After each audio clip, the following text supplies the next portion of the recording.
Welcome to Lincoln Fire and Rescue. I'm your host, Dale Johnson. Thank you very much for being with us today. I have at my side Captain Nancy Christ, Public Information Officer for Lincoln Fire and Rescue. Happy holidays. Thank you very much. We're just coming off the holidays. We are. It's January. Ooh. A good year for you. Yeah.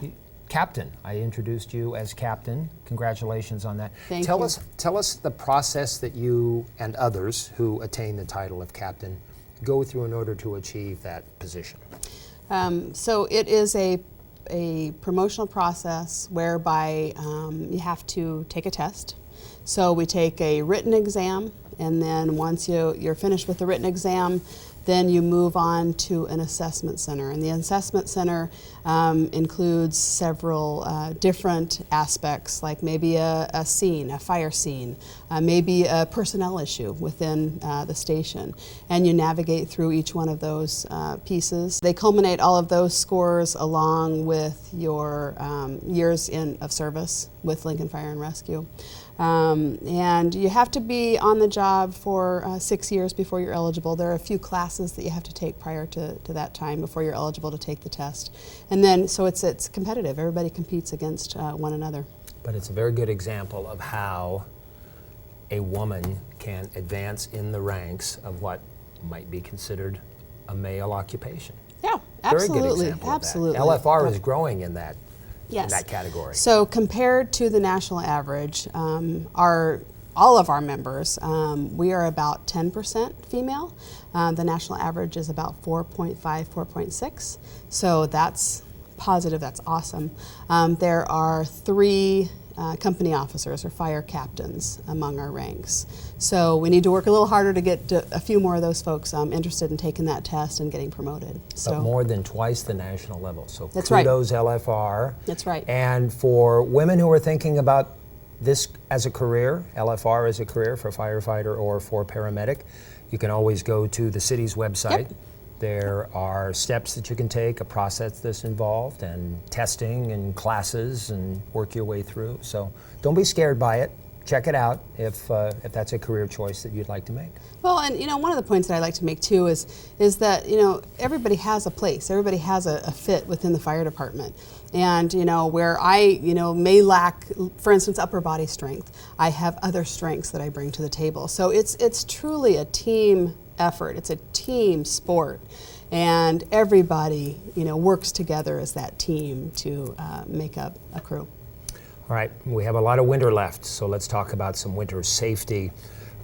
Just recently there was a fire with a lot of extension cords, where extension cords were noticeable within Yep. the residence. Not to say that caused it, but you and I have talked before about how the use of extension cords, the overuse of them, or the inappropriate use of them can lead to fires. So let's start with extension cords. Well, and the first thing to note is if you're plugging in a space heater, any kind of a large appliance, if possible, plug it directly into the outlet, into the wall. If you do have to use an extension cord, use a strip, a power strip that has an interrupter built in, so that it will stop the power source in the event that there's a short in that wiring.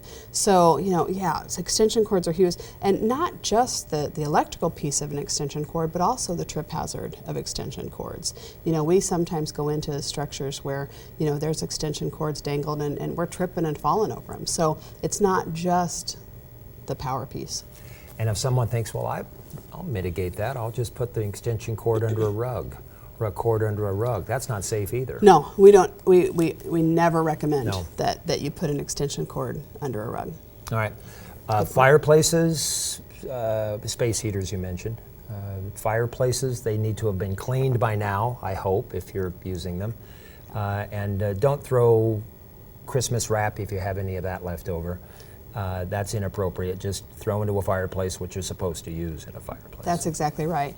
The other thing to think about, not only that cleaning, we recommend that you have those fireplaces cleaned at least once a year, but also have a 3-foot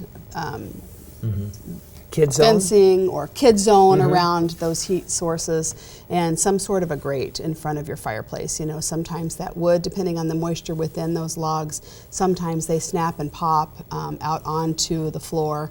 So to have a grate around them is really important too. Never been in a situation where I needed to have an oven as my source of heat.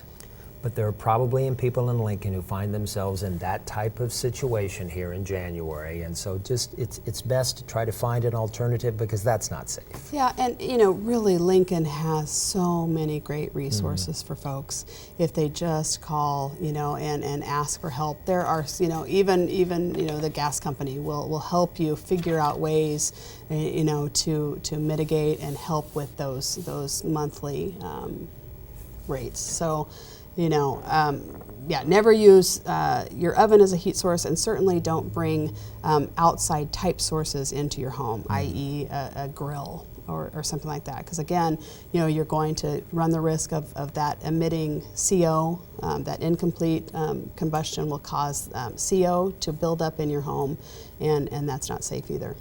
So for us using furnaces, a CO detector would be a smart component to have in your home.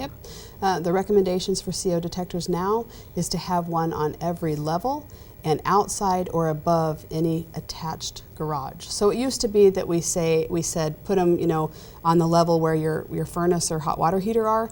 Now we're recommending that they are on every single level, and that's the NFPA standard. So let's not stop there. Let's talk about fire alarms. Yeah. Some people give them for Christmas presents. Maybe they've Absolutely. got one and it's still in the package, still off to the side. You need to get that. Where would be a couple of good spots to put smoke alarms? So we did recently have a fire whereby the smoke detectors alerted the residents, and everybody was able to get out of the home safely. And so we recommend that smoke detectors are on every level, inside and outside of bedrooms and sleeping areas. So that includes the basement area. Again, we used to recommend at least one on every floor. Now we're saying let's put them inside and outside every bedroom or sleeping area. What about the kitchen? That's the one debatable. that's the one that's kind of tricky. I think, you know, by putting one too close to the kitchen, they tend to be maybe messed with. Sometimes the batteries or the wires are disconnected because maybe they go off when, you know, you're frying bacon, or so, you know, in the living room, outside of the kitchen area, not directly in the kitchen. So when you burn toast, there Right. goes the smoke alarm, Exactly. and you're waking everybody up in the middle of the night or Exactly. early in the morning. And you know, it's fair to mention too, Dale, or a good point of interest, that some of those are just battery operated. Some of them are hardwired into your home's wiring with a battery backup. So if you hear a chirp, even if they're hardwired into your system, if you hear a chirp, that probably means that your backup battery needs to be replaced. Sometimes it means that the whole detector needs to be replaced. Smoke detectors should be replaced every 7 to 10 years, and CO detectors, they're saying 3 to 5, 5 to 7 years. So if it's chirping, it means something. It isn't means just something. a nuisance. It Don't means just disable it. Find out what it is, and they will say on the back, if you pull that cover off of the ceiling, you can read on the back what is recommended to replace those. So, you know, you'll know if your home was built, you know, 10 years ago, that's probably what it's chirping about. It needs to be replaced. Captain Nancy Christ joining me on LNK TV from LFR. Let's draw back on a pretty exciting sight that recently happened. I can never remember that many fire trucks, brand new, all in one spot at the same time. Right. Well, And that happened recently. it 7 did. of them. It happened. It happened last month, where we brought in 7 spanking brand new fire engines. Very exciting and so needed, so much needed. If you'll remember, Dale, we had kind of a report card system that Chief Despain had put together. And now with these new 7 fire engines that are going to roll out, some are in service, and then the rest will be in service by February.